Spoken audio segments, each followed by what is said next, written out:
আমি মাঝে মাঝে দাদা হুজুরের মাজারে যখন যাই, আগে তো প্রায় যেতাম, আগে রোজ যেতাম। এখন তো দোয়া পেয়ে গেছি, ওই জন্য অত যেতে পারিনি, এত ব্যস্ত হয়ে গেছি।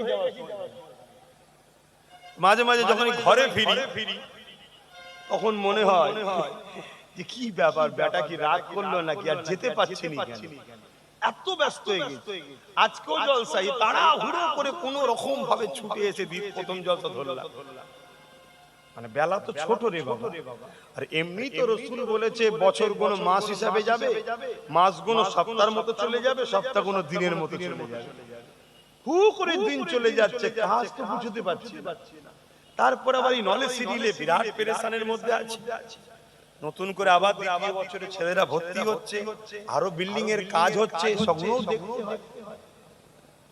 এইসব নানান দিকে জড়িয়ে গেছি, জড়িয়ে যাওয়ার দরুন এই যাওয়া অনেক কমে গেছে। তাকে যখনই যেতাম আমি প্রায় বলতাম, বেটা জান এতটুকু তো দোয়া করেন আপনার সিলসিলার উপকার যদি করতে না পারি, ক্ষতি না করে। কেন অনেক কষ্ট করেছে আমার মুসাফির জামান না, এখন তো আমি সাজানো বাগানে ফল খেচ্ছি। কি কিন্তু আমার দাদা হুজুর তখন এই বাংলায় এসেছিল, তখন কি মুসলমান ছিল? সব সেরে কুফরি বেশরিয়াতি বেদাতিতে সব ভরে গেছিল। এত সহজ নাকি? কোন কোন জায়গায় পীরের নামে জমাই হতো। দাদা হুজুর বলতে গেছে, দাদা হুজুরকে মারতে ছুটেছে। তুমি জানো ফুরফুরা শরীফের চাষিদান হুজুরের ওখানে আগে সব ঢোল তবলা সব কাওয়ালি হতো। দাদা হুজুর বলতে গেছিল বলে লাঠি তুলেছে। এসব ইতিহাস জানো না? ওই অবস্থায় দাদা হুজুর রহমাতুল্লাহ আলাইহি আস্তে আস্তে পিছচ্ছে, ওরা আগাচ্ছে। ওই অবস্থায় হুজুর ঘরে চলে এসেছে। লাস্টে এত পিছনে লাগলো, দাদা হুজুরও আহমদ নবীর এই সুন্নতটা পালন করেছে। মক্কা ছেড়ে রাসূল হিজরত করে ইয়াসরিব, দাদা হুজুরও ফুরফুরা শরীফ ছেড়ে রাসূলুল্লাহর গোলাম নবীর সুন্নত পালন করে দোকে চলে গেল। তারপরে এদের আল্লাহর মার শুরু হয়ে গেল। হয়ে যাবার পর আবার যে ক্ষমা টমা চেয়েছে, চাওয়ার পরে আবার এসেছিলেন হুজুর। আমি যেটা বুঝাতে চাইছি, এমনি এমনি হয়ে যায় না। কত মাজার ছিল, যেসব মাজারে ছেলে মেয়ে একসাথে নাচ হতো, দাদা হুজুর বন্ধ করেছে। এসব ইতিহাস তো আলোচনাও হয় না, তোমরাও জানো না। তো যাক, কোনো দরবারে গেলে আলোচনা করলে আরো বেশি ভালো লাগবে, কেন এখানে অনেক ধরনের মাইন্ডের লোক থাকে। তো এই জন্য আমি চেষ্টা করি রসুলের আলোচনাটা বেশি করে করব, কেন রসুল তো সবার নাকি, আর যে রসুল মানে না তার সাথে তো সম্পর্ক রেখেও লাভ নাই। তুমি হয়তো আমার পীরকে না মানলো, তোমার অন্য পীর থাকতে পারে। আমার মুর্শিদকে না মানলো, তোমার অন্য মুর্শিদ থাকতে পারে। আমার শায়েখকে না মানলো, তোমার অন্য শায়েখ থাকতে পারে। আমার আমিরকে না মানলো, তোমার অন্য আমির থাকতে পারে। কিন্তু তুমি যে আমিরই হও, যে মুর্শিদেরই হও, রাসূলুল্লাহ তো হতেই হবে নাকি? তবে বাংলার মানুষ এতটুকু জেনে রেখে দিও, তোমরা ইসলাম পেয়েছো দাদা হুজুরের ওসিলায়। জোরে বলুন সুবহানাল্লাহ।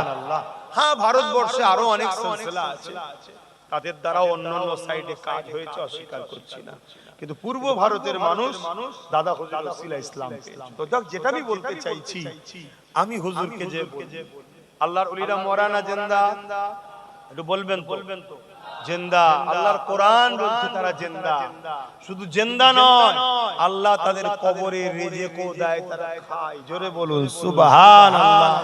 কোরআনের কথা মানবেন না? কোরআন বলছে।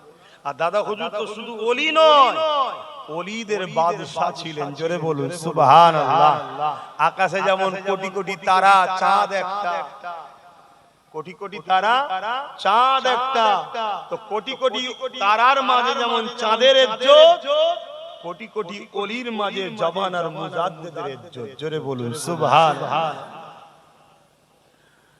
আসেন ভাইরা, যে কথা আলোচনা করছিলাম, আল্লাহ নবী জীবনে কত কষ্ট করেছে, তোমাকে আমাকে এক আল্লাহকে চিনাবে বলে।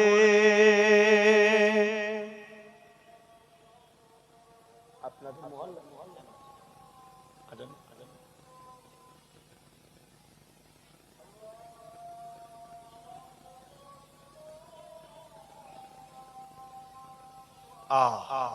এই যে আজান শুনছো, কাল এটা শুনতে পাবে না।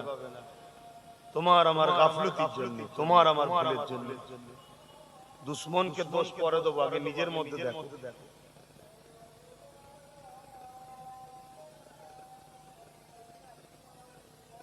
আশহাদু আল্লা ইলাহা ইল্লাল্লাহ।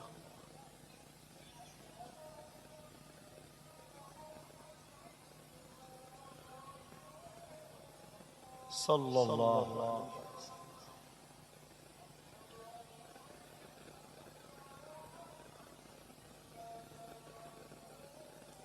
सल्लल्लाहु अलैहि वसल्लम कुर्रत आइन बिका रसूल अल्लाह।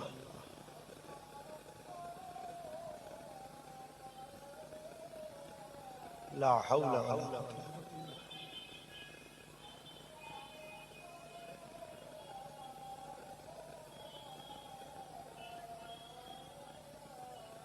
ला हौला वला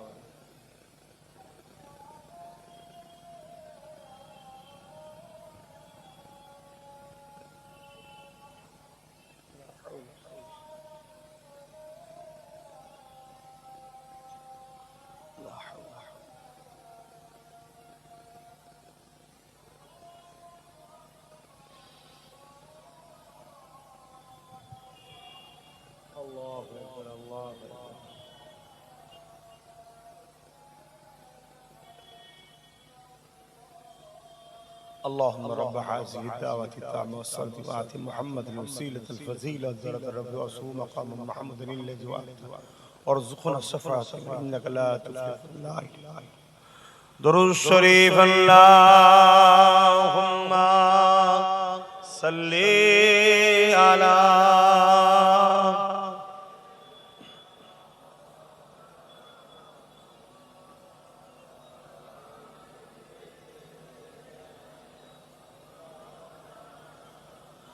रातें भी मदीने की, बातें भी मदीने की, रातें भी मदीने की, बातें भी मदीने की,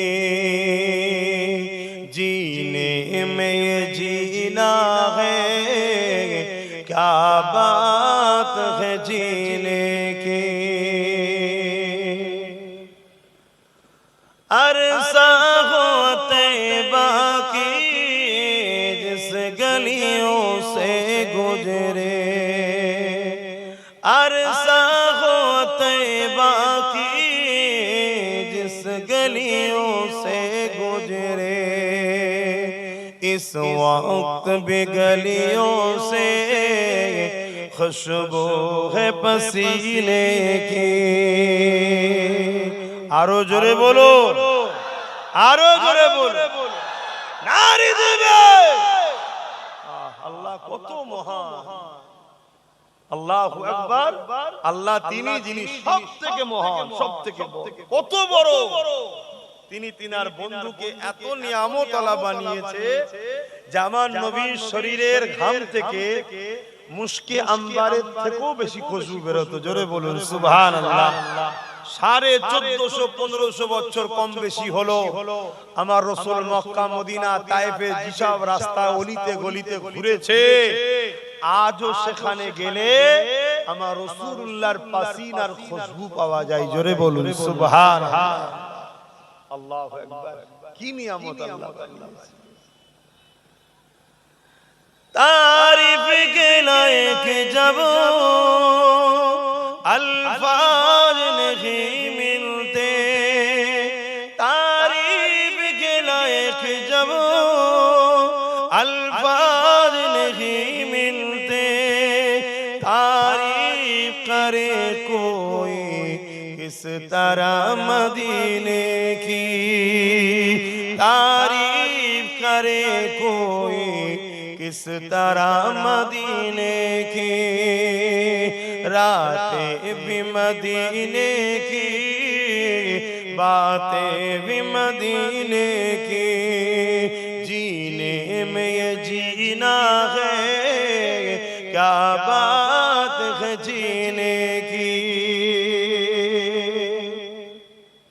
ओ अपने निगाहों से दीवाना बनाते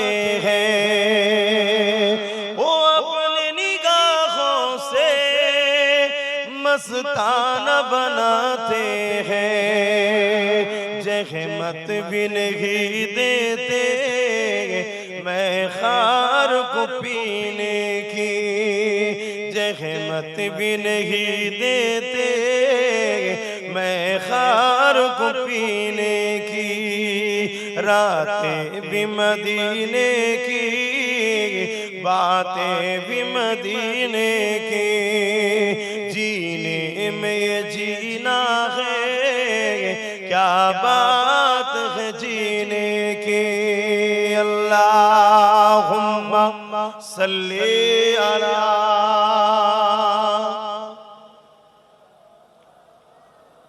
वला आले।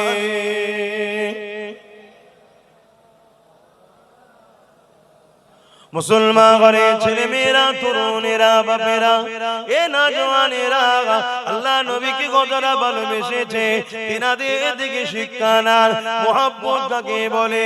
এ নওজওয়ানেরা আল্লাহ নবীর সাহাবী হযরত খুবাইব রাদিয়াল্লাহু তাআলা হুজুরকে খ্রিস্টান বাদশারা বন্দী করলো, বন্দী করে নিয়ে গিয়ে তিনা সাথীদের ঘরে একের পর এক ছুরিতে চাপিয়ে শহীদ করে দিতে লেগেছে। হযরত খুবাইব হুজুরকে বলতে লেগেছে, এ খুবাইব রে আমাদের কথাকে মেনে নাও, এ খুবাইব তুমি আমাদের দিকে চলে আসো, তাহলে তোমাকে রাজত্বর ভাগ দেওয়া হবে, এমন করে সুন্দর নারীর সঙ্গে নিকাহ দেওয়া হবে, এই খুবাইব জানটাও বেঁচে যাবে, না হয় তোমার সাথীদের মতো তোমাকেও শহীদ করে দেওয়া হবে। আল্লাহ নবীর সাহাবী হযরত খুবাইব রাদিয়াল্লাহু তাআলা কেমন ঈমান ছিল, কেমন রাসূলুল্লাহর উপরে মুহাব্বত ছিল, কেমন আল্লাহকে প্যার করেছিল। হযরত খুবাইব হুজুর বলতে লাগলেন, এই জালিম খ্রিস্টান বাদশা শুধু রেখে দে, আমরা মুহাম্মদ রাসূলুল্লাহর গোলাম, আমরা মুহাম্মদ রাসূলকে মাননেওয়ালা, আমরা আমাদের জীবন দিয়া পছন্দ করি, আল্লাহ ও রাসূলকে ছাড়া পছন্দ করি না।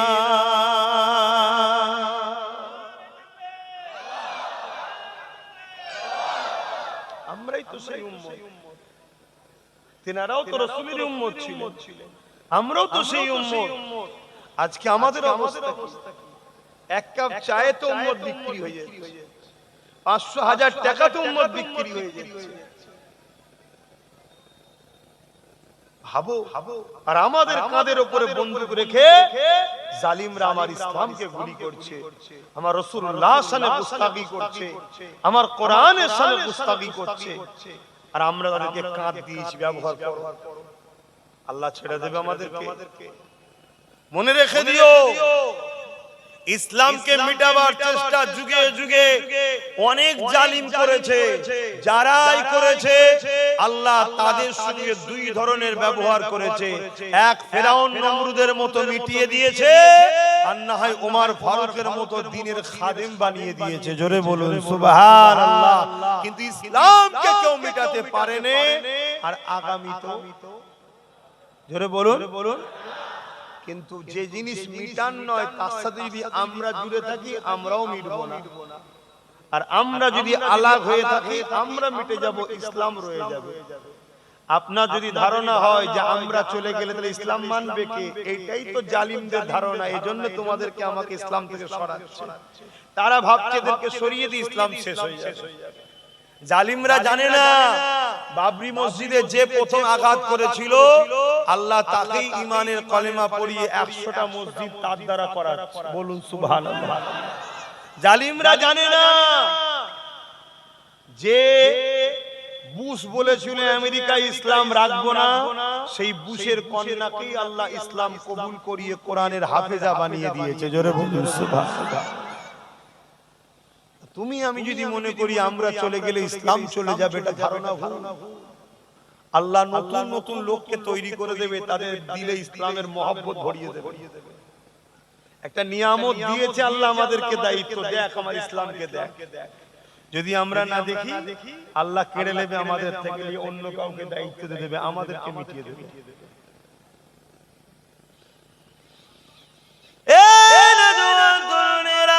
আল্লাহ তোমাকে আমাকে এই জমিনের উপরে পাঠিয়েছে খলিফা করে প্রতিনিধিত্ব করার জন্য। তোমার আমার কাজ হলো আল্লাহর জমিনে আল্লাহকে সিজদা যেমন দেব, এই জমিনের উপরে অন্যায় দেখলে তার বিরুদ্ধে লড়াই করব, এই জমিনের উপরে রোজা রাখবো, এই জমিনের উপরে এতিমদের উপরে কেউ জুলুম করলে এতিমদের পক্ষে দাঁড়িয়ে জালিমদের বিরুদ্ধে লড়াই করব। তোমার আমার কাজ হলো মালদা যদি আল্লাহ করে কাবা শরীফে গিয়ে যেমন হাজির হয়ে আসবো, তেমনি ঠিক এই জমিনের উপরে নারীদের উপরে কেউ জুলুম করলে তাদের বিরুদ্ধে লড়াই করে নারীদেরকে আজাদ করে দেব। এটাও আল্লাহ আমাদেরকে ডিউটি দিয়েছে। মনে রাখবেন, কুনতুম খায়রা উম্মাতিন উখরিজাত লিন-নাস তা'মুরুনা বিল মা'রুফ ওয়া তানহাউনা আনিল মুনকার। আল্লাহ পাক আমাদেরকে দুটো কাজ দিয়েছে, শুধু ভালো কাজ করার কথা বলেনি, আল্লাহ পাক বলেছে অন্যায়কে মিটিয়ে দাও, নাই কাজ ভালো কাজ করো। একদিকে যেমন ভালো কাজ করতে হবে, অপরদিকে অন্যায়কে মিটাতে হবে। এই দুটো কাজ আল্লাহ আমাদেরকে দিয়েছে। কেউ যদি ভালো কাজ করে, অন্যায় বিরোধী না করে, কিয়ামতের দিনে আল্লাহ বাবাকে নাজাত দেবে না গো। কেন? অন্যায় করা, অন্যায় বিরোধী না করা, চুপ থাকা অন্যায় দেখে মূলত অন্যায়কেই সাপোর্ট করা। যদি অন্যায় বিরোধী না করা যদি দিনের কাজ হতো, ভালো কাজ করলেই শুধু কামিয়াবি হয়ে যেত, তাহলে ইমামে হুসাইন পাকের মতো তিনার কি দরকার ছিল জালিম এজিদের বিরোধী করা? এ নওজওয়ানেরা, দিনকে বুঝতে শেখো। আল্লাহ আমাদেরকে দুটো কাজ দিয়েছে।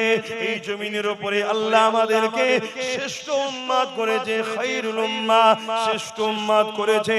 কেননা আমাদের কাজ হলো অন্যায়কে মিটিয়ে আল্লাহর জমিনে নাই প্রতিষ্ঠিত করা।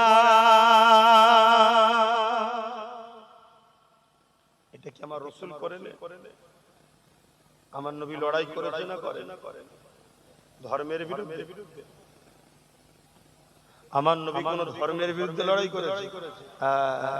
জালিমরা ধর্মের বিরুদ্ধে লড়াই করে, আমার নবী কোন ধর্মের বিরুদ্ধে লড়াই করে? আমার নবী জালিমদের বিরুদ্ধে লড়াই করেছে, মুসলিমদের হয়ে। আর মুসলিমের কি ধর্ম ছিল ওটা আমার রাসূল দেখেনি। মুসলিমের পাশে দাঁড়িয়েছে। মুসলিম আমার নবীর মানবতা, সততা, ইনসানিয়াত, ইনসাফ দেখে তারা আমার রাসূলের উপরে ফিদা হয়েছে। আখলাক, চরিত্র দেখে রাসূলুল্লাহকে সত্য মেনে নিয়ে ঈমানের কালেমা বলে ইসলাম কবুল করেছে। জোরে বলুন সুবহানাল্লাহ। কিন্তু আমার রাসূল লড়াই করেছে কোন ধর্মের বিরুদ্ধে নয়, জালিমদের বিরুদ্ধে। তাহলে নবীর উম্মত জালিমদের বিরুদ্ধে লড়াইয়ের দরকার আছে না? লড়াই করি না, জালিমের সাথ দিই। যারা জালিমের সাথ দাও কত বড় অন্যায় কাজ।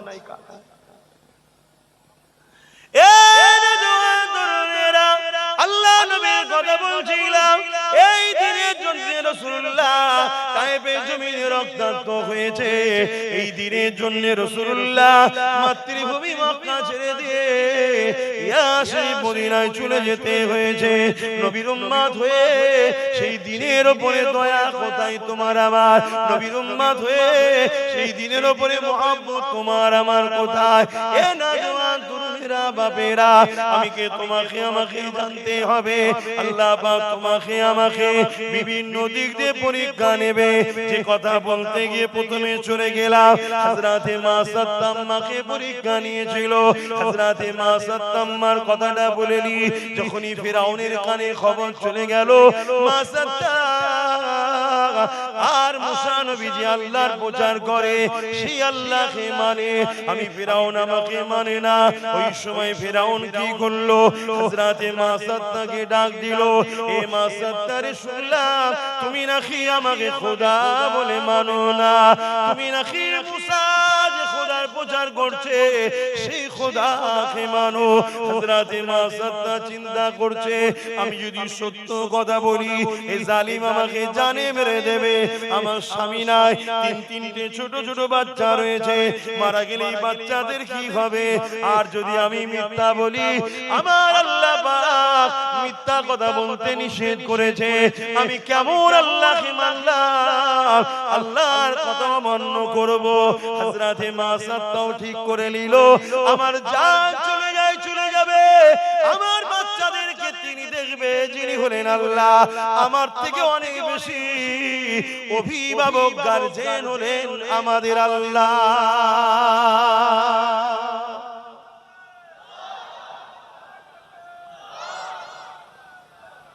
একমত তো নাকি? বাপের থেকে অনেক বেশি বড় গার্জেন, অনেক বড় গার্জেন আল্লাহ নয়? জোরে বলো। হযরতে আজরাইল আলাইহিস সালামকে আল্লাহ জিজ্ঞেস করেছিল, আজরাইল তোমাকে তো আমি জান কবজে ডিউটিটা দিয়েছি, তোমার জান কবজ করতে গিয়ে তোমার লাইফে এমন কি কোনো ঘটনা ঘটেছে যেটা তোমার জন্য খুব কষ্টদায়ক ও আফসোস হয়েছিল?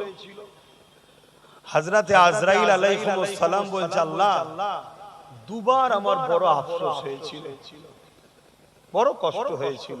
কোন কোন সময়? বলছে আল্লাহ বিশাল তুফানে ঘর বাড়ি ভেঙে চলে যাচ্ছে, বন্যা স্রোতে, ওই সময় আপনার এক বান্দী গর্ভে সন্তান ছিল, একেবারে টাইম হয়েছে সন্তান হবার, ব্যথা উঠেছে, সেও পানির স্রোতে ভেসে যেতে যেতে একটা কাঠকে আপনি সাহারা করে দিয়েছিলেন, ওই কাঠটাকে ধরে সেই স্রোতে ভেসে ভেসে যাচ্ছিল। এমন সময় ওই অবস্থাতেই ওই বান্দীর সন্তান হয়, তাকে আপনি ক্ষমতা দেন। সে মা এক হাতে কাঠ ধরেছে, এক হাতে নিজের নবজাত পোষ্যবলা সন্তানকে হাতে করে নিয়ে ওই কাঠের উপরে শুইয়ে দিয়ে এই অবস্থায় ভেসে ভেসে যাচ্ছিল। আর আপনি বলেছিলেন আজরাইল ওই মাটার জানটা কবজ করলাম। হায় আমার আল্লাহ, তোমার পরীক্ষা বোঝে কে? তোমার পরীক্ষা বোঝে কে? আল্লাহ আমার তখন খুব কষ্ট হয়েছিল, কিন্তু আপনার হুকুম, আপনি যেটাই করেন ভালোর জন্য করেন, আমরা বুঝি না। জানটা কবজ করে নিলাম, ওই অবস্থায় বাচ্চা পানিতে ভেসে চলে গেল। আল্লাহ বলছে আজরাইল সেই বাচ্চার খবর কি তুমি জানো? বলছে না আল্লাহ আমি জানি না। সে বাচ্চা কি বেঁচে আছে তুমি জানো? না আল্লাহ জানি না। তা বলো দ্বিতীয় কি হয়েছে কষ্ট? বলছে সাদ্দাত অনেক স্বপ্ন নিয়ে আপনার সঙ্গে পাল্লা নিয়ে জান্নাত তৈরি করেছিল, আপনার সঙ্গে পাল্লা নিয়ে জান্নাত করেছিল, সমস্ত ধন দৌলত লাগিয়ে জান্নাতকে সাজিয়েছে, ঘোড়ার পিঠে চেপে বা জান্নাতে যাচ্ছে, ঢুকবে। এমন সময় ঘোড়ার প্রথম পাটা জান্নাতের ভেতরে ঢুকেছে, মানে সাদ্দাতের বানানো। আপনি বলেছেন আজরাইল দ্বিতীয় পা জান্নাতের ভেতরে ঢোকার আগে ওর জানটা কবজ কর। আমার বড় আফসোস হয়েছিল, এত শখ করে করলো, শয়তানটা দেখা হবে না জান্নাতটা। আমি ওই অবস্থায় তার জান কবজ করেছিলাম। আল্লাহ বলল আজরাইল শোনো, মায়ের জানটা কবজ করেছি আমি, সেই বাচ্চা কোথায় তুমি জানো না। ওই তুফানের মধ্যে ওই বাচ্চাটাকে আমি আল্লাহ নিজের কুদরতি ক্ষমতা দিয়ে তাকে বাঁচিয়েছি, তাকে বড় করেছি এবং পৃথিবীর শক্তিশালী রাজা বানিয়েছি, যার নাম হলো ওই সাদ্দাত। শুনছেন কি বলছি? ওকে আমি মা করে নিয়েছি, কিন্তু ওই প্লাবন থেকে আমি বাঁচিয়েছি, ওকে আমি বড় করেছি, ওকে আমি এত বড় করেছি পৃথিবীর ধন দৌলত ওর কদমেতে দিয়েছি, ওকে রাজত্ব দিয়েছি, কিন্তু বদমাইশ আবার আমারই বিরুদ্ধে গেছে। শুনছেন?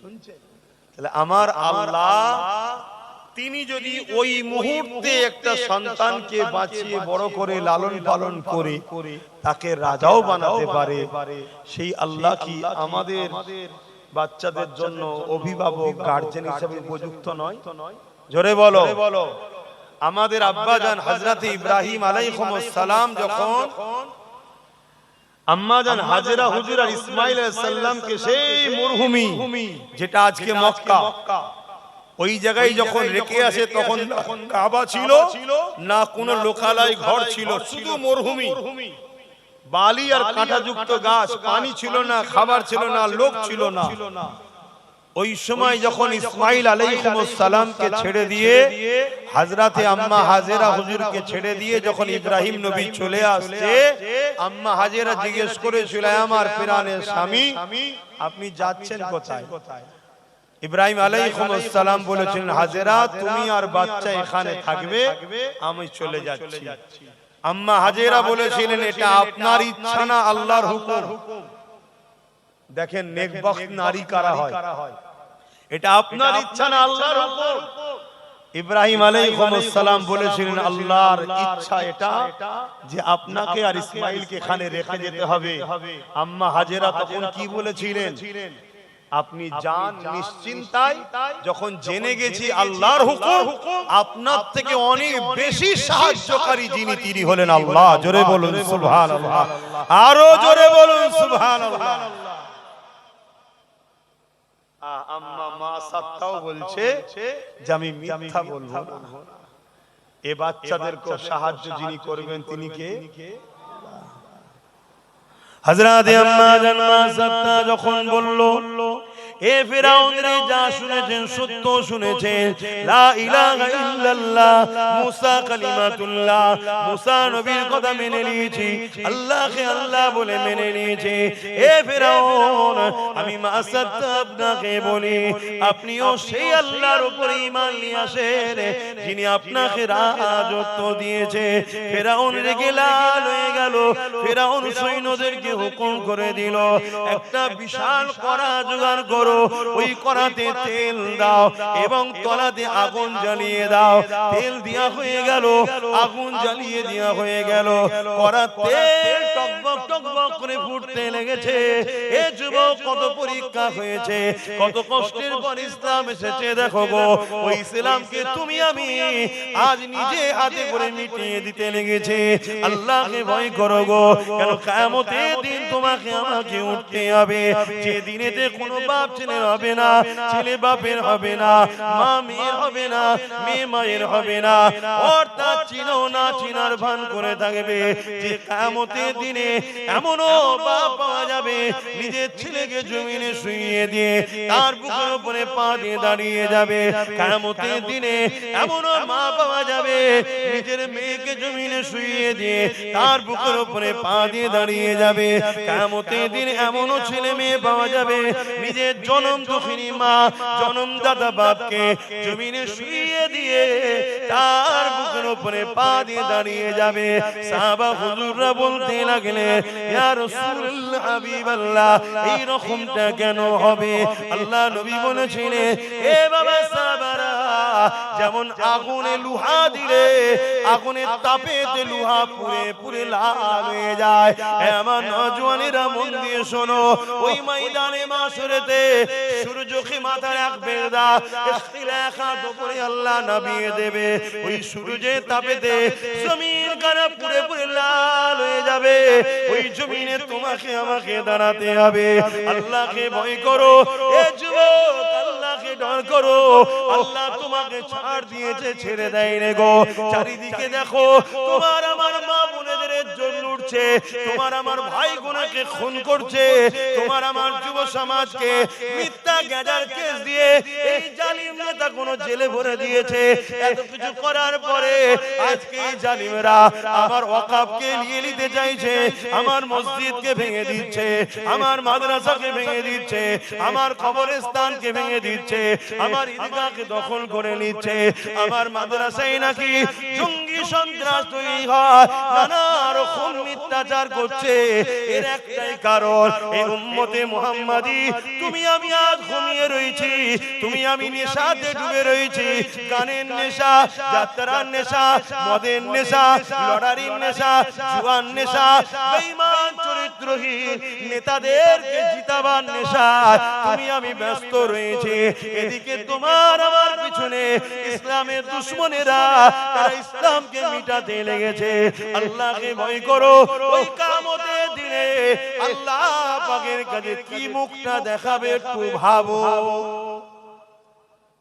এখনো সময় আছে, এক হয়ে যাও, ঐক্যবদ্ধ হও। নবী বংশের আওলাদ হিসেবে বলছি, সাথ দাও আমার, ঐক্য হও, এখনো সময় আছে। যেদিন আমাদের সংখ্যা কম ছিল সেদিন আমাদের বিজয় হতো, আজকে সংখ্যা বেশি, আমরা বারবার হারছি। কেন? আমাদের মধ্যে গাদ্দার ঢুকে গেছে। সেই গাদ্দার গুলোকে চেনো। যারা তোমাদেরকে মসজিদে ডাকছে এরা তোমাদের প্রকৃত বন্ধু, যারা তোমাদেরকে মাদ্রাসার জন্য ডাকছে এরা তোমাদের প্রকৃত বন্ধু, যারা তোমাদেরকে গান, যাত্রা, ফাংশন, নেশা, খারাপ চরিত্র হয়ে যায় এমন কাজ থেকে যারা তোমাদেরকে ডাকছে, যেও না, যেও না, যেও না, এরাই তোমাদের প্রকৃত বন্ধু। কিন্তু তোমরা তো এদেরকেই দুশমন মনে করছো, আর তাদের পাল্লায় তোমরা পড়ে যাচ্ছ, যারা তোমাদেরকে খেলা মেলায় জড়িয়ে ওখানে নেশাতে জড়িয়ে রেখে দিয়েছে, আর পিছনে তোমার আমার মা বোনেদেরকে লুটছে যারা। খেয়াল করে দেখো, সারা দুনিয়া জুড়ে তোমাকে আমাকে শেষ করা। এ নওজওয়ানেরা, এ মা নবী পাকের প্রেমিকেরা, ময়দানে মাশহুরটা এত ভয়ানক হবে। আল্লাহ পাক হযরত জিবরাইল আলাইহিস সালামকে বলবে, এ জিবরাইল আমার জাহান্নামকে নিয়ে এসে আমার আরশে বাপাশে বেঁধে দাও। ৭০,০০০ জিঞ্জির দিয়ে জাহান্নামকে বাঁধা হবে। এক একটা জিঞ্জিরে ৭০,০০০ করে ফেরেশতা ধরে রাখবে, তথাপিও জাহান্নামকে ধরে রাখতে পারবে না। লম্বা লম্বা শিখা বার করে গুনাহগার দিয়াকে ধরতে যাবে। হে আমার যুবকেরা, ওই দিনে তোমার কোনো দাদাকে পাবে না, ওই দিনে তোমার কোনো দিদিকে পাবে না, ওই দিনে তোমার কোনো নেতা নেত্রীকে পাবে না, ওই দিনে কেউ তোমার আমার সাথ দেবে না। নিজের বাপ ছেলে হবে না, ছেলে বাপের হবে না, মা মেয়ের হবে না, মেয়ে মায়ের হবে না, অন্য তাহলে কে হবে? ওই দিনে একমাত্র একজন জিনার জবানে বেরোতে লাগবে, ইয়া রাব্বি হাবলি উম্মতি উম্মতি উম্মতি। তিনি অন্য কেউ না, যিনি আজ রওজা মুবারকে তোমার আমার জন্য কাঁদতেছে, ইয়া রাব্বি হাবলি উম্মতি উম্মতি উম্মতি। যিনি তোমার আমার জন্য দুনিয়ার জীবনে কত মার খেয়ে যে কষ্ট করেছে। এ যুবকেরা, যিনি তোমার আমার জন্য প্রিয় হুসাইনকে কারবালায় শহীদ করিয়েছে, যিনি তোমার আমার জন্য আজ রওজা মুবারকে কাঁদতেছে, উম্মত হিসাবে সেই রাসূলুল্লাহ দ্বীনের জন্য কবে তুমি লড়াই করবে? দুনিয়ার বেঈমান নেতার জন্য তুমি লড়াই করতে পারলে, নিজের কওমের ভাইয়ের বিরুদ্ধে কেস করতে পারলে, নিজের কওমের ভাইয়ের ঘর ভাঙতে পারলে, নিজের কওমের ভাইকে মেরে দিতে পারলে।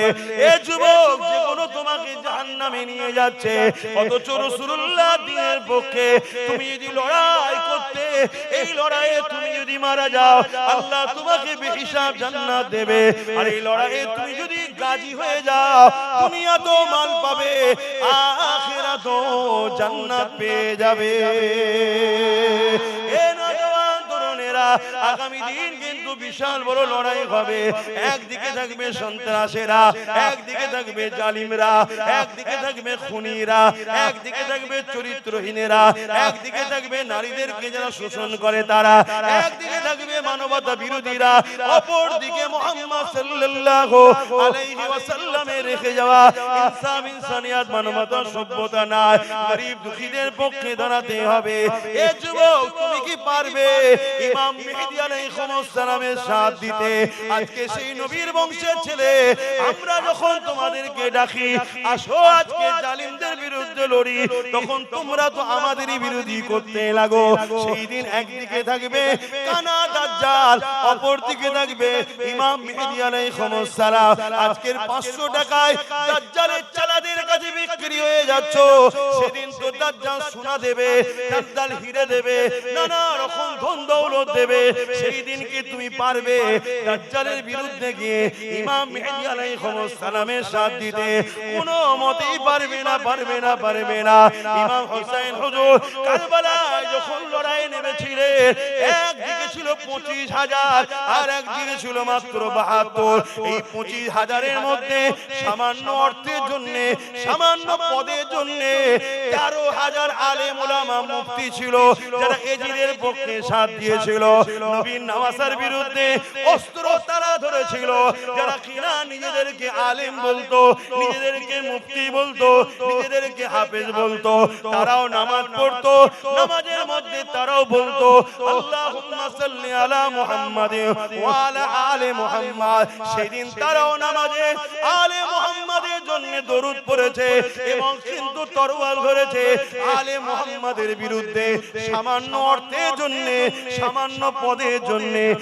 আজকে দিনে তো উলামাদের মধ্যে দুই দল রয়েছে, একটা খায়রুল উলামা, একটা শাররুল উলামা। খায়রুল উলামা তো তারা যারা দুনিয়া থেকে যাবার পর আল্লাহ তাদেরকে ময়দানে মাশরে বেহিসাব জান্নাতি করে দেবে। আরো জোরে বলুন সুবহান আল্লাহ।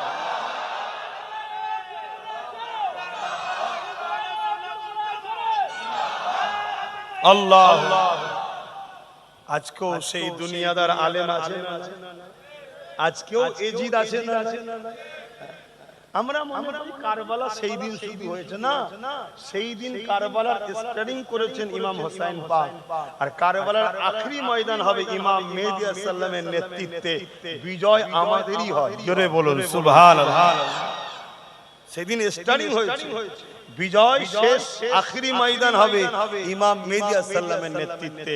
এই এর বীজখানে কত ছোট ছোট কারবালা হয়ে গেল, আজকেও চলছে। আজকে এজিদ আছে না? এজিদ তো একটা জালিমের নাম, অত্যাচারীর নাম, স্বৈরাচারীর নাম, বদমাইশের নাম, শরাবীর নাম, চরিত্রহীনের নাম এজিদ। আজকে যারা এই রকম যারা শাসক, এরা আজকের এজিদ। কথা বুঝছেন না? বোঝেন না? তা আজকের এজিদের পক্ষ উলামা আছে, এজিদের বিরুদ্ধে উলামা আছে। আজকে এজিদের পক্ষ মুসলমান আছে, এজিদের বিরুদ্ধে মুসলমান আছে। দুই মুসলমান এক নয়। একটু বুঝতে হবে ভাই, যুবকরা বোঝো, ভুল করে সময় চলে যাচ্ছে। কি আজকে টাইম এখন ঘোড়ার থেকে আগে ছুটছে। বেঁধে রাখারও তো লাইন, হ্যাঁ, টাইমকে বেঁধে রাখা যায়? যায়। আমার রাসূল পাক সাল্লাল্লাহু আলাইহি সাল্লাম যখন মিরাজে গিয়েছিলেন, টাইম কিন্তু ওই জায়গায় রয়ে গিয়েছিল। জোরে বলুন সুবহানাল্লাহ। জানেন না? जान है मेरा नबी जहान की, बोलिए सुभान अल्लाह। जान है मेरा नबी জাহান কি। যখন জানি থাকে না তো জাহান চলবে না। এই যে ঘড়ি, এই ঘড়ির মধ্যে কাঁটা আছে 3টে, আরো অনেক রকম মেশিন পত্র আছে, সব আছে, কিন্তু ব্যাটারি যদি না থাকে চলবে?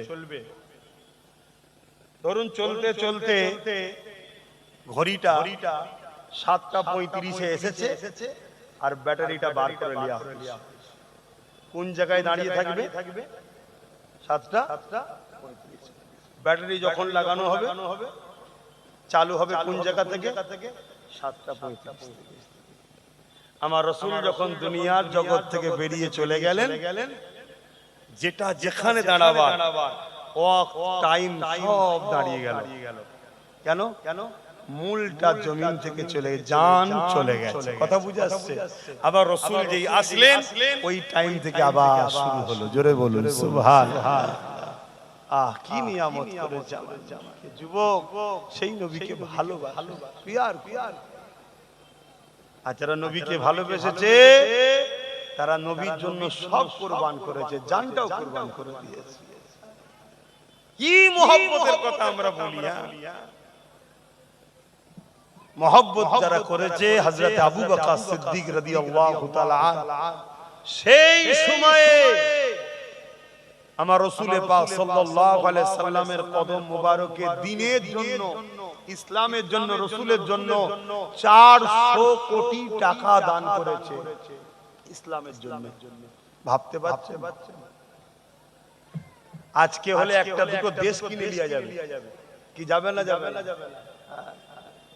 আর আমার কওমেরই অনেক ভাই সেই সিদ্দিক আকবরের আওলাদদের ঘরে আবার ভিখারির বাচ্চা বলছে, আছে না? অনেকে তো আবার রাসূলুল্লাহদের নবীদের ঘরেও ভিখারির বাচ্চা বলে ফেলছে।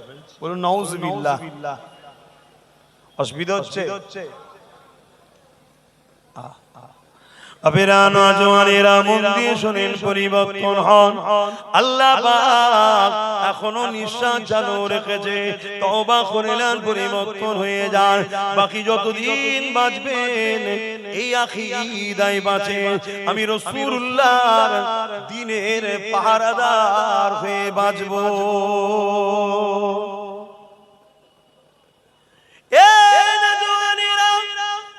কারো গদিকে বাঁচাবার জন্য আমরা দুনিয়া আসিনি, কারো ঠিকা আমরা নিয়ে বসে নেই। আল্লাহ আমাদেরকে দুনিয়ায় পাঠিয়েছে ইনসাফের জন্য, ইনসানিয়াতের জন্য, মানবতার জন্য, ন্যায় সত্যের জন্য। যারা ন্যায়ের পক্ষে থাকবে তাদের সঙ্গে আমাদের সাথ দিয়ে ন্যায়কে আরো এগিয়ে নিয়ে যেতে হবে। এই জমিনের উপরে যতদিন বাঁচবো আমাদের একটাই লক্ষ্য থাকবে, মুহাম্মদ রাসূলুল্লাহ দ্বীনের খাদেম হয়ে বাঁচবো। এই যুবকেরা, তরুণেরা, ইসলামকে মিটাবার অনেক চক্রান্ত আগেও হয়েছে, আজও হচ্ছে, কালো হবে। ইসলামকে মিটাবার জন্য যারা এসেছে আল্লাহ তাদেরকে মিটিয়ে দিয়েছে, কিন্তু তোমার আমার পরীক্ষাটা তাহলে কি হলো? তুমি আমি ইসলামের জন্য কি করলাম? এই পরীক্ষায় তুমি আমি কতটা আগাতে পারলাম? মুহাব্বত শুধু মুখে বললে হয়নি গো। আল্লাহ নবী একদিন বললেন, কি আছো বাবা? দ্বীনের দুশমনেরা তারা গোপনে গোপনে সংগঠিত হয়েছে, তারা গোপনে গোপনে ঐক্য হয়েছে, ইসলামকে মিটাবার জন্য তারা আঘাত আনবে। এ বাবা সাহাবারা, কি আছো বাবা? দ্বীনের জন্য মাল দাও। ওই সময় নবী সাহাবারা যাদের যা আছে আল্লাহ নবীর কদমে সে দিতে লেগেছে। এমন সময় রাসূলুল্লাহ দেখতে লেগেছে একজন মহিলা একটা বাচ্চাকে নিয়ে আল্লাহ নবীর দরবারে হাজির হয়ে গেছে। আল্লাহ নবীকে সালাম দিয়ে বলতে লাগলে, ইয়া রাসূলুল্লাহ, ইয়া হাবিবাল্লাহ, শুনলাম আপনি নাকি দ্বীনের জন্য মাল নিচ্ছে। আল্লাহ নবী বললেন, হ্যাঁ মারে, আমি দ্বীনের জন্য মাল নিচ্ছে, তুমি কি দেবে মা? ওই সময় মহিলা বলতে লাগলেন, ইয়া রাসূলুল্লাহ, হাবিবাল্লাহ, আমি বড় গরীব, আমার দিবার মতো কিছু না। ইয়া রাসূলুল্লাহ, হাবিবাল্লাহ, তবে আমার কোলের এই বাচ্চাটাকে আমি ইসলামের জন্য, জালিম রাজ ইসলামের উপরে আঘাত দেবে, এই লড়াইয়ে আমি আমার বাচ্চাটাকে দান করতে চাই।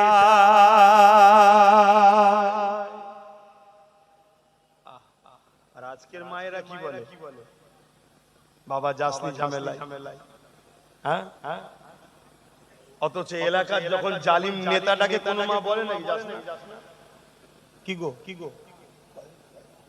যখন দ্বীনের জন্য, ইনসাফের জন্য, মানবতার জন্য ডাকা হয়, নবী বংশের আওলাদ ডাকে, আলেমে হাক্কানীরা ডাকে, তখন মায়েরা অনেকে বলে না, বলে না, যাসনি বাবা, ঝামেলা, কেস খেয়ে যাবি বাবা। আরে মা বাচ্চাকে দিতে এসছে, হুজুর এটা লেন, আমি দান। আল্লাহ নবী বললেন, মা এই বাচ্চা নিয়ে লড়াইয়ের ময়দানে কি হবে। ওই সময় মহিলা বলেন, ইয়া রাসূলুল্লাহ হাবিবাল্লাহ, আমি জানি এই বাচ্চা লড়াইয়ের ময়দানে না হাঁটতে পারে, না ছুটতে পারে, না লড়াই করতে পারবে, তবে হুজুর আপনি ফিরিয়ে দেবেন না, এই জন্য আমি বাচ্চাটাকে দিয়ে দিচ্ছি। ওই লড়াইয়ের ময়দানে জালিমরা তীর ছুড়বে, জালিমরা বল্লম মারবে, ইয়া রাসূলুল্লাহ ইয়া হাবিবাল্লাহ, আমার বাচ্চাটাকে ঢাল হিসাবে ধরবে। জালিমদের তীর এসে আমার বাচ্চাকে লাগবে, জালিমদের তীর এসে আমার বল্ল বাচ্চাকে লাগবে, বল্লম এসে আমার বাচ্চাদেরকে লাগবে, আমার বাচ্চাকে লাগবে। ইয়া রাসূলুল্লাহ হাবিবাল্লাহ, আমার বাচ্চাটাকে ঢাল বানিয়ে দেবে। এ যুবকেরা, তরুণেরা, আল্লাহ নবীর চোখে পানি এসে গেল।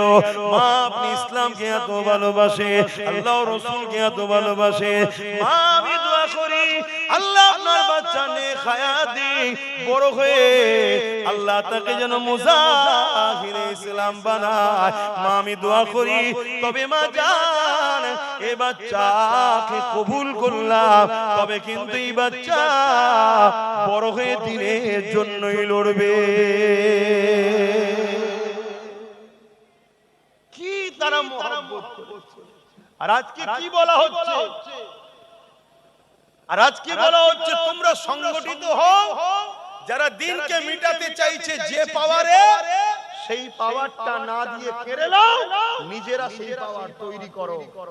এতটুকু কাজ বলা হচ্ছে। এরপরও আমার জাতের অনেকে এখনো দিনের দুশমনদের কাছে দুনিয়ার সামান্য কিছু লিবার জন্য তাদের সাথে এখনো দুসাদ দিচ্ছে না। ভাবতে হবে, ঈমান অত সহজ জিনিস নয়, ঈমান অত সহজ জিনিস নয়। আল্লাহ আমাদেরকে হিদায়াত করেন, বুঝার তৌফিক দেন। বলুন আল্লাহুম্মা আমিন। কিছু বলবেন নাকি তোমরা? কিছু বলবেন? তো যাই হোক ভাই, সময় তো হুম করে চলে যাচ্ছে। সালাম পড়াবো, আর একটা তারপরে একটা জরুরি কথা আলোচনা করব। আসেন সকলে একটু সালাম পড়ে লিয়া নবী সালাম।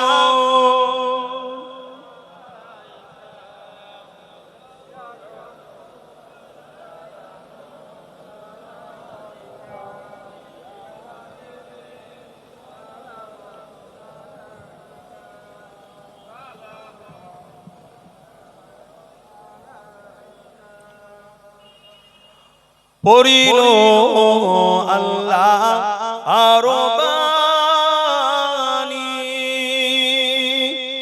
পোহালো দুঃখে এ রজনী, হইল জগৎ অনুরানী,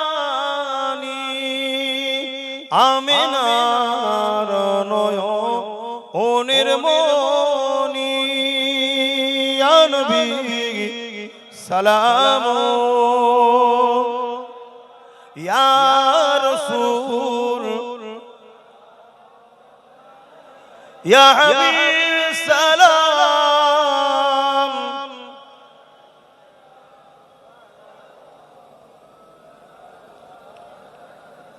ইয়া নবী নাম ও পিয়ারা, ইয়া রাসূল নাম পিয়ারা,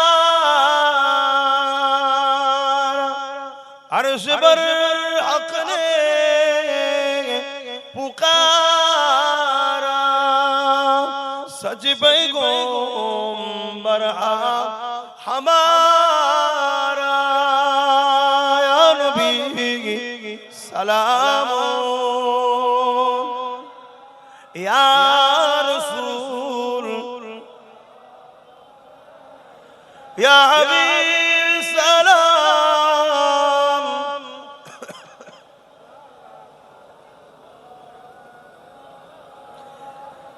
या नबी मदीना होते सब কিছুই পারে।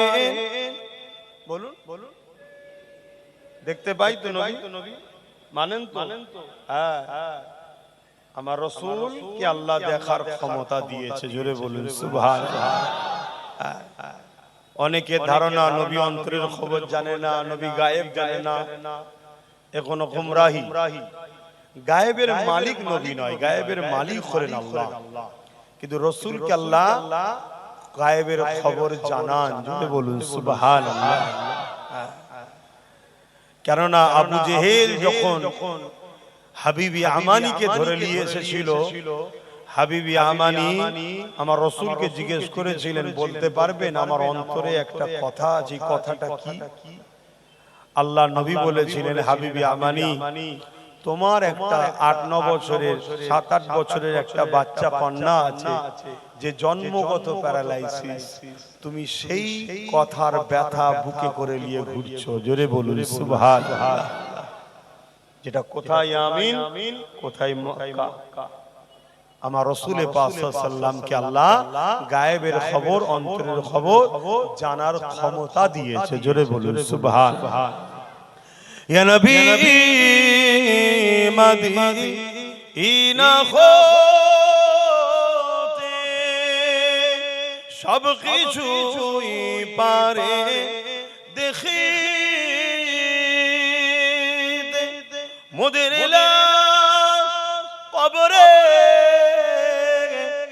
রাখিলে লইবেন আপন করে, নবী সালাম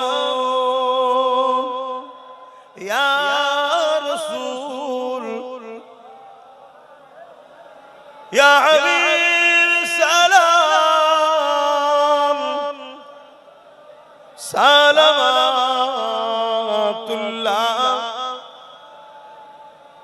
আলহামদুলিল্লাহ, আল্লাহ আমাদের সালামকে কবুল করে, বলুন আল্লাহুম্মা আমিন। একটা ছোট্ট কথা জিজ্ঞেস করছি, নিশ্চয়ই অনেক দিন থেকেই তো আপনারা জানেন আমার ওয়াজ নসিহতকে কাটিং করে, এডিট করে বা নতুন করে এআই করে নানা রকম চক্রান্ত চলছে। তার মধ্যে একটা বক্তব্য আমি সব জায়গায় গিয়েই বলছি, এখানেও বলছি, আমার একটা ছোট্ট ভিডিও বাজারে ছেড়েছে, সেটিখানে শুধু এতটুকু কথা দিয়েছে যে আমি আব্বাস সিদ্দিকী বলছি, যদি কেউ টিএমসি কে ভোট দেয় তার ঈমান চলে যাবে। তার আগেও দেয়নি, পরেও দেয়নি। এটা নিয়ে সমাজে একটা বিভ্রান্তি হতে পারে না, পারে না? সাধারণ মানুষ বুঝতে অসুবিধা হতে পারে না, পারে না? তাই এই বিষয়টা একটু খোলাসা করে দিয়ে দোয়া করব। শুনতে চান তো নাকি? সাক্ষী দিয়ে বলুন, শুনতে চান তো? হাত নাবান, একটু গায়ে গায়ে চেপে চেপে বসুন। দরুদ শরীফ আল্লাহুম্মা সাল্লি আলা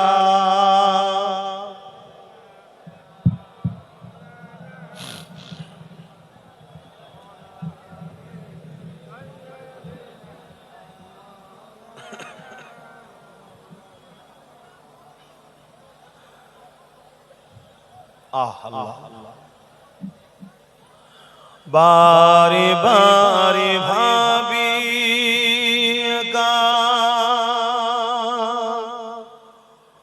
হোসেনের আলাই রে, পাখি গলে উড়ে যেতাম সোনার মদিনায় রে, সোনার মদিনায় রে। বারে বারে ভাবি একা বসে নিরালায় রে, পাখি হলে উড়ে যেতাম সোনার মদিনায় রে, সোনার মদিনায় রে। বুলবুলিরা কোথা যাও, কোথা যাও রে যে, আমার সালাম পৌঁছে দিও নবীজি রওজায় রে, নবীজি রওজায় রে। বার বসে নিরালায় রে পাখি হলে উড়ে যেতাম সোনার মদিনায় রে সোনার মদিনায় রে আল্লাহুম্মা সাল্লি আলা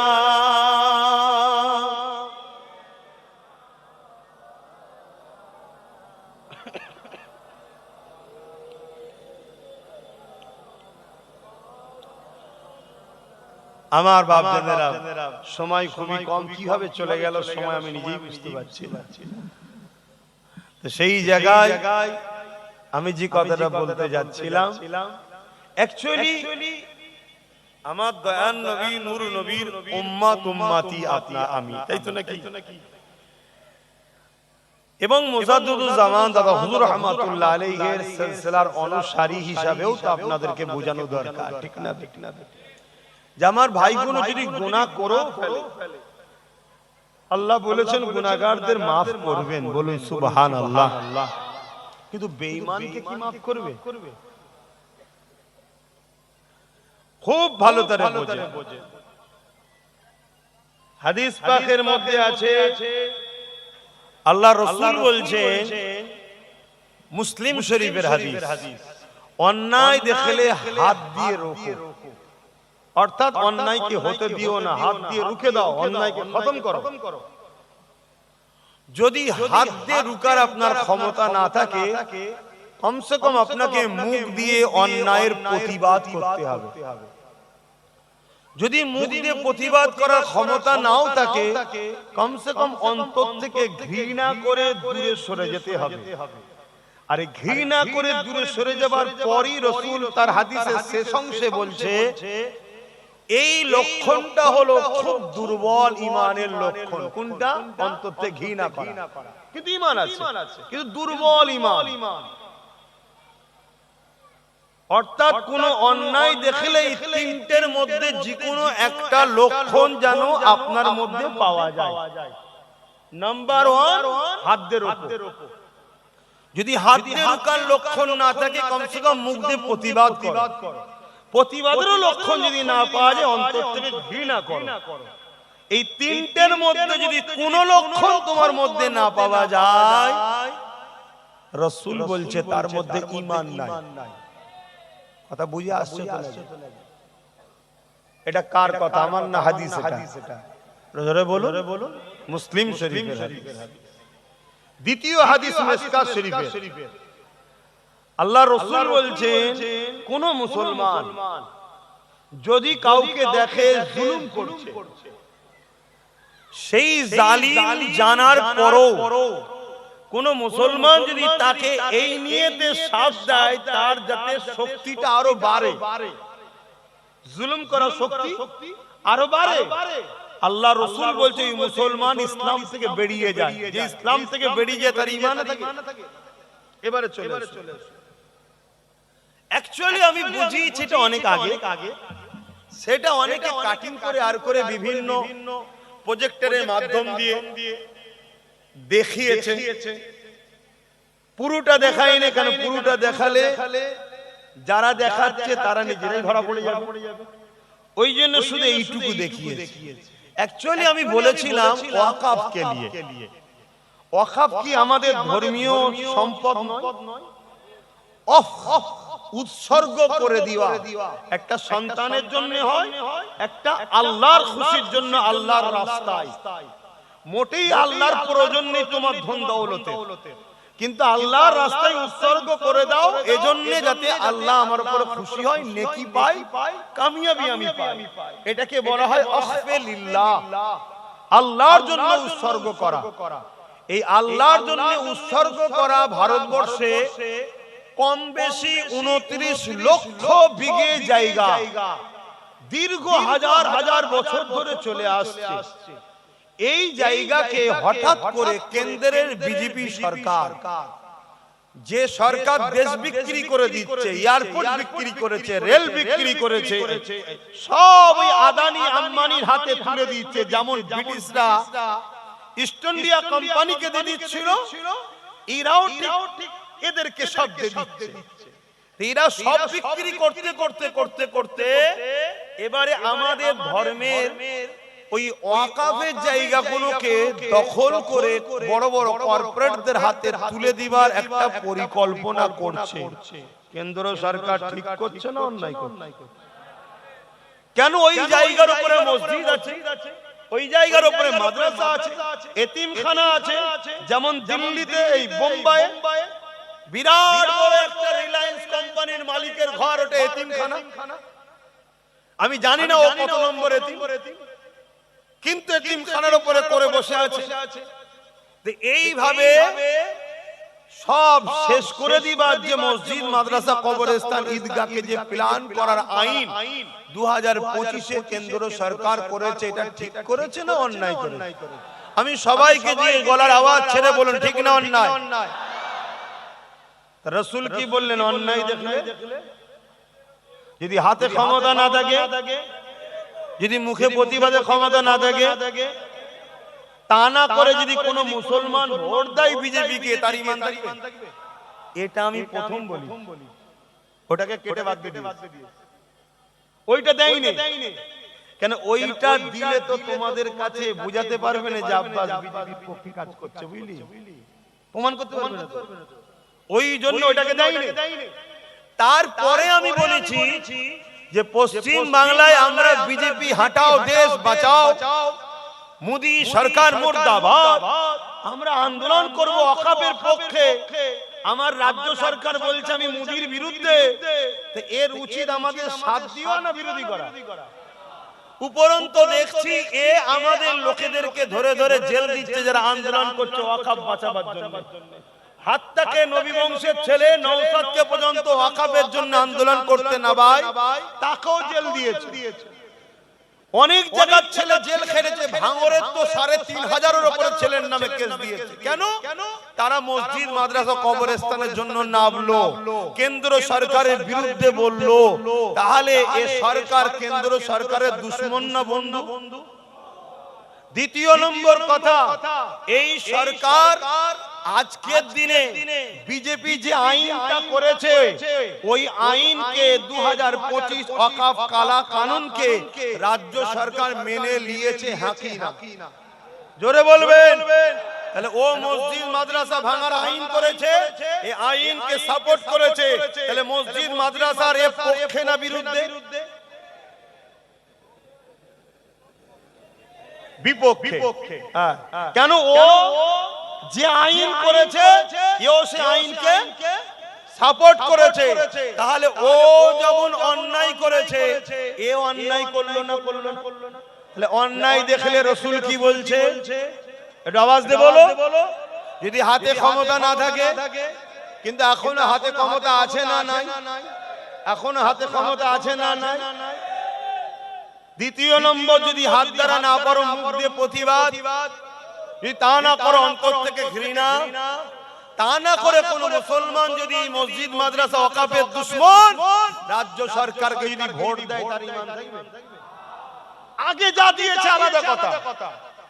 এখানে যারা বসে আছে এর মধ্যে হয়তো 70% লোক সব একেই ভোট দিয়েছে। কেন? তখন এ বিরোধী করেন তো, তখন ভোট দিয়েছেন, ওটা আলাদা ব্যাপার ছিল। কিন্তু আজকে যখন দুশমনি করছে, জেনে যাবার পরে আর সাপোর্ট করলে ঈমান থাকবে? তা মসজিদ, মাদ্রাসা দুশমনদের বিরুদ্ধে বলার অধিকার নেই আমার? আমি এই অধিকার নিয়ে বলেছি।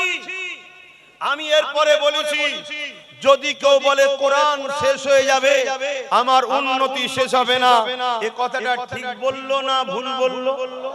কোরআন কি শেষ হবে আপনারা মানেন? তাহলে কোরআন যে শেষ হবে বলে, সে অন্যায় করেছে না করেনি? তাহলে যে অন্যায় করে তার বিরুদ্ধে হাত দিয়ে লড়তে হবে। যদি হাতে লড়তে না পারো, মুখ দিয়ে প্রতিবাদ করতে হবে। যদি মুখে প্রতিবাদ করতে না পারো, অন্তর থেকে ঘৃণা করতে হবে। তা না করে যে কোরআন শেষ হয়ে যাবার ধারণা রাখে, তাকে যদি কোনো মুসলমান ভোট দিয়ে শক্তিশালী করে, তার মানে সেও কোরআনের দুশমন, তার কোনোদিন ঈমান থাকতে।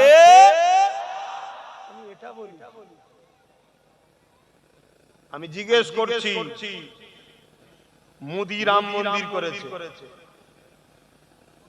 রাজ্য সরকার দীঘায় মন্দির করেছে। সরকারের কাজ মন্দির মসজিদ করা নয়, তারপরও চলো ধর্মীয় বিষয় তো বড় সেনসিটিভ বিষয়, সাধারণ মানুষ বুঝবে না, চলো ওর ধর্মের জিনিস ও করেছে, ধর্মের জিনিস করেছে, তর্কে যাচ্ছে না, চলো ছেড়ে দাও। কিন্তু তুই করেছিস তোর ধর্মের কাজ, তোর ধর্মের পোশাক তোর জন্য হালাল, আমার জন্য হালাল কি? কুরবানির গোশত আমার জন্য হালাল, অমুসলিম ভাইরা কি পছন্দ করে? তাহলে আমি প্যাকেটে প্যাকেটে বাড়ি বাড়ি করে যদি খাওয়াই, এটা কি তাদের সঙ্গে গাদ্দারি ধোঁকাবাজি করা নয়? তাদের সঙ্গে দুশ্মনী করা নয়? তাহলে রাজ্য সরকার রেশনের মাধ্যম দিয়ে প্রসাদ খাইয়ে উম্মতে মুহাম্মাদিকে কাফের মুশরিক বানাবার প্ল্যান করেছে, হ্যাঁ কি না? এটা ঠিক করছে না অন্যায় করেছে? তাহলে এই রকম যারা ইসলাম বিদ্বেষী তাগুত শক্তি, যারা উম্মতে মুহাম্মাদিকে কাফের বানাতে চায়, ইসলাম তাদেরকে মুশরিক বানাতে চায়, এই সরকারের বিরুদ্ধে হাত দিয়ে লড়াই করা দরকার আছে না? যদি হাত দিয়ে না হয় মুখ দিয়ে প্রতিবাদের দরকার আছে না নাই? যদি মুখ দিয়ে না হয় অন্তরের ঘৃণা করে দূরে যাওয়া দরকার আছে না নাই? তা না করে মুসলমান যদি একে ভোট দেয়, তার মধ্যে ঈমান আছে? এই ধানের মতো দেখতে আরেকটা কি যেন থাকে সাথে। কেন ভাই চিটে? ওর ভেতরে অরিজিনাল মালটা নাই, দেখতে এক মুসলমান, অরিজিনালটা ভেতরে যদি না থাকে এই চিটের মতো বার করে দেওয়া হবে, যাকে বলা হয় বেঈমান। দেখতে অরিজিনাল, দাড়িওয়ালা, টুপিওয়ালা, হাজি, নামাজি, মুসল্লি, ইমাম, মাওলানা, বক্তা সব ঠিক আছে, এত বড় প্রকাশ্য কোরআন ইসলামের দুশমন জানার পরও এর পক্ষে এখনো কেউ যদি ব্যাট ধরে, এর পক্ষে এখনো কেউ যদি গুণ গায়, জেনে রেখে দিও সে দেখতে চালে ধানের মতো, কিন্তু তার ভেতরে চাল নাই, ও চিটে, ও বাদ দাও, কেন ওর ঈমান নেই। এটা বলে দেওয়া দরকার আছে না? এইটা বলেছি আমি, অপরাধ করেছি, যদি অপরাধ হয় তো পাবার তো তোমাদের হাতে। মৌলী সাহেব ডাকো, তোমাদের দলে তো অনেক মৌলী সাহেব আছে, ডাকো, ব্রিকেটে একবার বসা হবে, বাহাস হবে, ঈমান থাকবে কি যাবে, ওখানে আলোচনা হবে। কথা বুঝে আসছে না? ভাইরা আমার, কুকুর কি ঘাস খায়? কিন্তু কখনো যদি খায় তাহলে জানতে হবে কুকুরের পেট খারাপ হয়েছে। কুকুরের কি হয়েছে? পেট খারাপ। দেখোনি পেট খারাপ হলে পাতা খায় কুকুর, জানো না এটা? হ্যাঁ, ডুমুর পাতা। কেন খায়? পেট খারাপ হয়েছে তাই। মুমিন মুসলমান কখনো ইসলামের দুশমনের সঙ্গে যদি হাত মিলিয়ে ইসলাম বিক্রি করার জন্য কিছু খায়, জেনে নিতে হবে ওর যেমন পেট খারাপ হয়েছে, এর ঈমান খারাপ হয়েছে। এটা মাথায় রেখে দিও। আমি শেষ কথা বলছি, হাক্কানি উলামা চিনবেন কি করে? হাক্কানি উলামা চিনবেন কি করে? হাক্কানি উলামা চিনার একটা বৈশিষ্ট্য হলো এটা, হাক্কানি উলামারা কখনো জালিম শাসকের পক্ষে সাথ দেয় না। কেন? জুলুম আর ইসলাম এক জায়গায় হতে, সত্য আর মিথ্যা এক জায়গায় হতে, ইসলাম আর জুলুম কখনো এক জায়গায় হতে, তাহলে যারা জালিম হয় তাদের সঙ্গে হাক্কানি উলামা কখনো সাথে থাকতে, যুগে যুগে যুগে যুগে হাক্কানি উলামাদের সঙ্গে জালিম শাসকের লড়াই হয়েছে।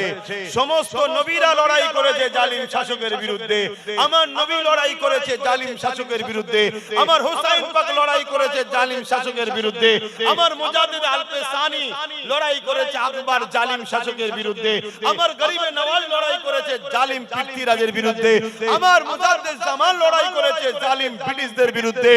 আজকে সে যেই হোক, যত ভিআইপি ঘরের ছেলে হোক, যদি জালিমদের হয়ে ব্যাট ধরে তাহলে মনে নিতে হবে এ হাক্কানি নয়। কথা মাথায় ঢুকছে তো নাকি? কথা কোনো কষ্ট দিচ্ছে না তো? তাহলে বাঁচাবার চেষ্টা করে বুঝাচ্ছি।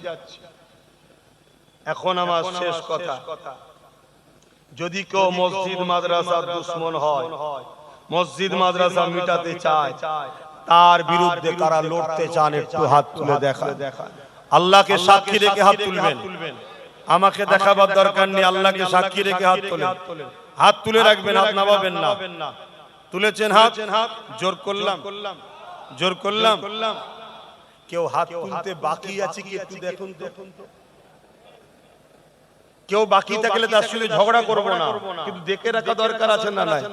কেউ বাকি আছে কি একটু দেখুন।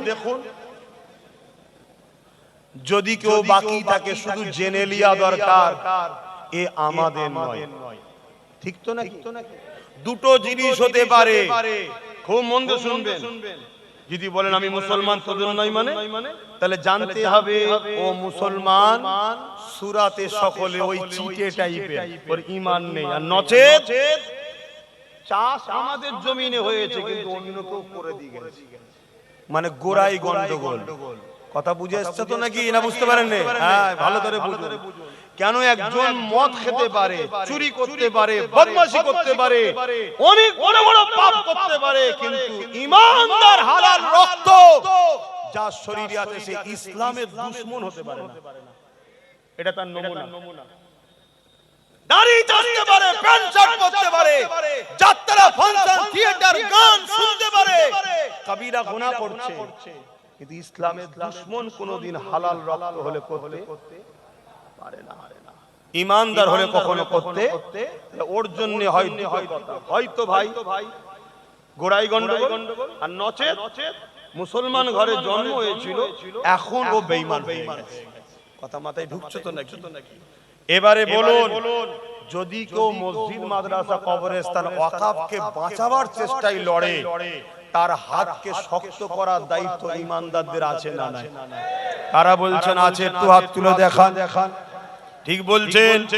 এটাও একটু দেখেলেন কেউ বাদ আছে কিনা, দেখেলেন কেউ বাদ আছে কিনা। শোনেন তাহলে নামটা বলে দিয়ে যায়। মুজাদ্দিদুল জামানের আওলাদ, নবী বংশের আওলাদ, পীরজাদা নওশাদ সিদ্দিকী ওয়াকাফকে বাঁচাবার জন্য সুপ্রিম কোর্টে এখনো লড়াই চালাচ্ছে, কেস চালাচ্ছে। তাহলে মসজিদ মাদ্রাসার পক্ষে যখন ও লড়ছে, ওর হাতকে শক্ত করে ওর পাশে আমাদের দাঁড়ানোর দায়িত্ব আছে না? কারা বলছেন আছে? আর একবার হাত তোলেন। আল্লাহ হাতকে কবুল করে, বলুন আল্লাহুম্মা আমিন। কারো মাথায় ঢুকছে না তো হুজুর ডাইরেক্ট হয়ে গেল না একবার? এরা মনে হচ্ছে নাকি হুজুর ওটা অন্য জায়গায় বললে হতো, জলসার মাহফিলে, আবার পীরের দরবারে হুজুর বলে ফেললেন ডাইরেক্ট হয়ে গেল। আর ডাইরেক্ট ইনডাইরেক্ট কি আছে?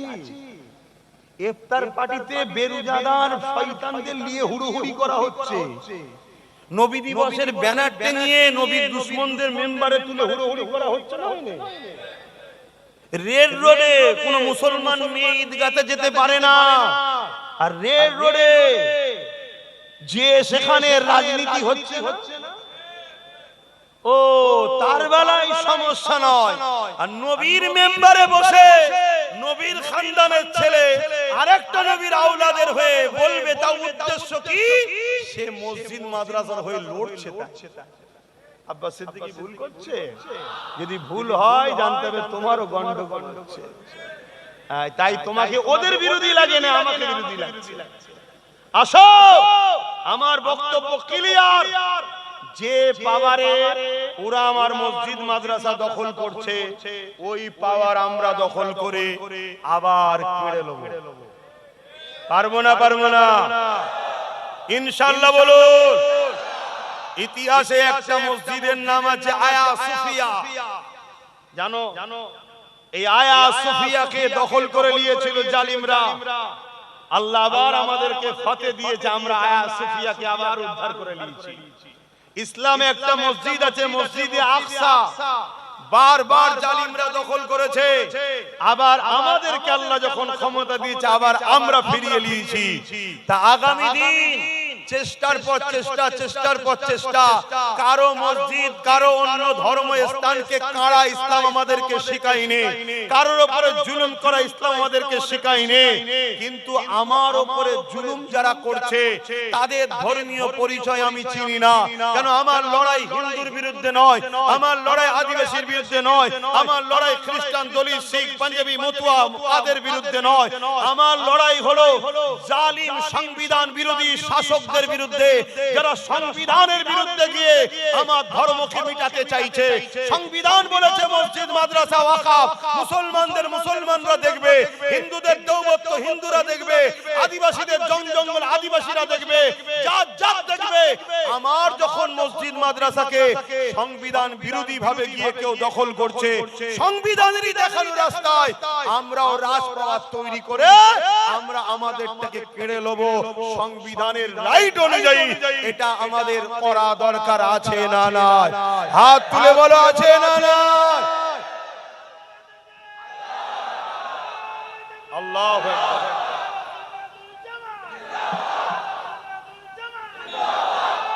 আল্লাহু আকবার। আল্লাহর জাত পাকের কসম করে বলছি, তোমরা যদি আমার সাথ দাও, সিদ্দিক আকবরের কোন নবী বংশের আওলাদ, আমি তোমাদেরকে চ্যালেঞ্জ দিচ্ছি, এদের ঘাড়কে মেরে নিতে হবে। এই যে চেয়ারে বসে আছে চারটে পায়া, শুধু একটা দখল করে নাও। শুনছেন? যেই বসবি আমার অকাব উদ্ধার করে দিবি, কি বল? তবে বসবি, নাই বসতে দেবো না। শুনছেন? মুখে বলবো যে হ্যাঁ না, ওই যে বসবে সে বলেছিল 10,000 মাদ্রাসা দেবো, দিয়েছে। উজন মাদ্রাসা ভাঙছে দুর্গাপুরে। আবার বলছে মিড ডে মিলের খাবার রাস্তার কুকুরের বাচ্চাকে দেবো, তো মুসলমানদের মাদ্রাসার ছেলেকে দেবো না, বলেছে না বলেন? আচ্ছা, আমাদের জন্যই চলছে তো। তোর ঠাট ভাট আগে পিছিয়ে গাড়ি কাঁই করে ঘুরছে, আমরা তো সাথ দিয়েছি। তাই বিগত সরকার থেকে যখন সাথ তুলে নিয়েছি, ও সরকারের ধুতিটা খুলে পড়ে যাচ্ছে, কেউ গুজার লোক ছিল না। আমরা সাথ দিলে তো চলে, ঠিক না বেটি? তাহলে আজকে আমরা সাথ দিয়েছি তাই তোর চলছে। তুই বলিস মাদ্রাসার ছেলেদেরকে মিড ডে মিল দেবো না, কুকুরের বাচ্চাদের দেবো, পথচারী কুকুরদের। তুই উদাহরণ দিবার রাস্তা খুঁজে পাসনি, কুকুরের বাচ্চার সঙ্গে আমাদের বাচ্চাদের তুলনা করলি। তুই সবথেকে বড় জাহান্নামের কুকুর, অন্য কেউ না, আমাদের বাচ্চারা নয়। কথা বুঝে আসছে না? কিন্তু বড় দুঃখের বিষয়, আমার জাতের মধ্যে গাদ্দার আছে। এই গাদ্দারগুলোকে চিনতে হবে। আজকে দেখছে নওশাদ তো বেশ আগিয়ে যাচ্ছে, শুধু মুসলমান নয়, ওর পিছনে অন্য ধর্মের লোকেরাও সাথ দিচ্ছে। একটা যদি ভালো জায়গা পেয়ে যায়, আর এমনটা হবে দেখা যাবে ও ছাড়া সরকার হচ্ছে না, তাহলে ও তো তখন বলবে গলায় বলছি এটকেছে, এবারে আজা আজা কি যত খুশি খেলবি পানিতে, বক্সি যদি ঠিকভাবে আটকায় কি ফাঁসবে না? ফাঁসবে না। এই জন্য আবার নতুন প্ল্যানও চলছে, নওশাদকে যাতে সবাই না যায় ডিভাইড করে দিবার জন্য নতুন দল খোলার প্ল্যান চলছে। এগুলো একটু মাথায় লাও।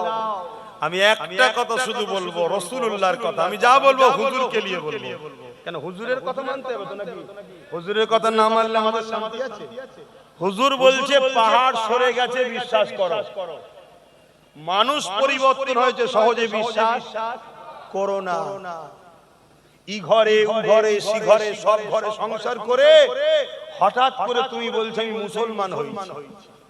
ভালো কথা, আলহামদুলিল্লাহ মুসলমান হয়েছে তো ভালো কথা না খারাপ কথা? কিন্তু হঠাৎ করে মুসলমান হয়ে আমার ইমামকে সরিয়ে বলবো তুই নামাজ পড়া, এটা বুকামি হবে না? হবে না। তুমি মুসলমান হয়েছে ভালো কথা, আসো মসজিদে আসো, আমার ইমাম নামাজ পড়াবে, পিছনে দাঁড়াও, ইক্তেদা করো। তোমাকে 1 বছর 2 বছর 5 বছর দেখি, দেখে যদি মনে হয় যে না রে সত্যিকারেরই মুসলমান হয়েছে, তারপরে আল্লাহ চাইলে তুমি ইমামতি করবে। কিন্তু এসেই বলছে আমি ইমাম হব, তাহলে সন্দেহ করা দরকার আছে না? না, বোঝার হলে বোঝো। কেন এমন একটা জায়গায় তোমরা আছো, এরপরে কিন্তু এরপরে খাদ একেবারে দেয়ালের শেষে চলে গেছে। যদি তোমার মসজিদকে এলে নিতে পারে, কবরস্থান মাদ্রাসাকে এলে নিতে পারে, মনে হয় তোমার ঘরগুলো নিরাপদ। এই জায়গাটা যদি আঘাত হয়, এই অত্ত এলাকা সব মুসলমান দেবে না, দেবে না, কারণ এটা সবার প্রিয় লোকের জায়গা, এটা পীরের থান বা পীরের দরবার, তাই তো নাকি? সবার সমস্ত মুসলমান সাথ দেবে, শুধু মুসলমান নয়, এই এলাকায় যারা নিজের ধর্মকে ভালোবাসে, অন্য ধর্মকে সম্মান করে, এমন অমুসলিমও যারা আছে, তারাও বলবে এটা অন্যায় হচ্ছে, সাথ দেবে না, দেবে না। কিন্তু তোমার ঘর যদি ভাঙে, তোমার পাশের বাড়ি সাথ দেবে? তাহলে যদি মসজিদ তোমার দখল করে নেয়, তোমার ঘর নিরাপদে আছে তুমি ভাবছো কি করে? অতএব আল্লাহ যে পাওয়ারটা এখনো দিয়ে রেখেছে, ঠিক জায়গায় দাও। বুঝে আসছে তো নাকি? কেন যে পাওয়ারে ও আমায় কাটছে, ওই পাওয়ার দখল করো। একটা দিয়েছে মাত্র ভাঙরের লোকেরা, একটা। ভাঙরের লোককে সবাই দোয়া করছে, এখন করছে না, করেনি? একটা দিয়েছে, ওই একটাই সবার ঘুম হারাম করে দিয়েছে। দেখো না, এত জায়গায় এত কিছু হচ্ছে। ওই যে পূর্ব মেদিনীপুরের শুভেন্দু দিন রাত পাগলের মতো ভুলভাল বকছে না, বকেলে কই? ওকে তো ওকে ধরার জন্য ওর এলাকায় থানা বেরিয়েছে, কিন্তু ভাঙরে দেখুন একটার পর একটা থানা বাড়াচ্ছে। কেন? নওশাদকে রুখতে হবে। এসব এক কোয়ালিটির রে ভাই, এসব এক কোয়ালিটি, এসব তালে মাতাল, সব ভেতরে ভেতরে সেটিং আছে। ও দিন রাত গাল দিচ্ছে আমাদেরকে, আর ভয় দেখাচ্ছে যাতে করে আমরা ওর বোনের কলেজে বসে থাকি। এসব প্ল্যান চলছে। তো যাক, মসজিদ মাদ্রাসার স্বার্থে কিছু কথা বললাম ধর্মগুরু হিসাবে, আমি কোন রাজনীতির নেতা হিসাবে কথা বলতে চাই না। হ্যাঁ, কোন জনসভায় যদি দাঁড়াই, সেটা আলাদা প্ল্যাটফর্ম। এখানে যখন দাঁড়িয়েছি, আমি আমার মসজিদের পক্ষে কথা বলবো না, বলবো না, সেই জন্য বললাম। একদিকে মসজিদের দুশমন, আর একদিকে মসজিদকে বাঁচাবার জন্য কেউ লড়ছে। একজন ধর্মগুরু হিসাবে, পীরজাদা হিসাবে আমার উচিত মানুষকে সজাগ করানো, যে এর হাতকে শক্ত করো, ওদের হাতগুলোকে ভেঙে দাও। দরকার আছে না নাই? আর কথা বরাবরই কে কে দুঃখ পেলেন আমার কথাতে? কি গো, দুঃখ পান না তো? হ্যাঁ। আর একটা শেষ কথা, কাজ চলছে, আমি মুসলমান তো, কাজ চলছে, আমি মুসলমান তো, কাজ চলছে, আমি মুসলমান তো, চেষ্টা করছি। যদি ডাকি ব্রিগেডে খবর পেলে রাজি আছেন তো যেতে? ঠিক বলছেন? কেন মাথা দেখাবার দরকার আছে? কি মাথা দেখাবার? আমার দেশে 26শে জানুয়ারি দেখানো হয়, জানেন তো? আমার দেশে 26শে জানুয়ারি বেরোয়, জানেন না? মাটির তলা থেকে অনেক কিছু বার করে দেখানো দরকার আছে না নাই? হ্যাঁ, দেখানো হয়। পাকিস্তান দেখেরা সাইজ করবি নি, একটা ঝাড়বো, দম লিবার আগেই বুক ফেটে মরে যাবি। কি দেখানো হয় না? হয় না? আমাদেরও একটু দেখানো দরকার যে আমরা মরে যাইনি, আমাদেরও আছে। তুই কি ভাবছিস প্যাটিস ব্যবসায়ীকে মেরে বাহবা মনে করছিস? না, আমরা বড় মনের মানুষ, মাফ করতে জানি, কিন্তু তা বলে মনে করিসনি যে আমাদের ঘরে ছেলে হয়। শুনছেন তো নাকি? দেখানো দরকার আছে না? না, এই খবর পেলে যেতে হবে, কিন্তু গাড়ি ভাড়া নেই, গাঁটের পয়সা,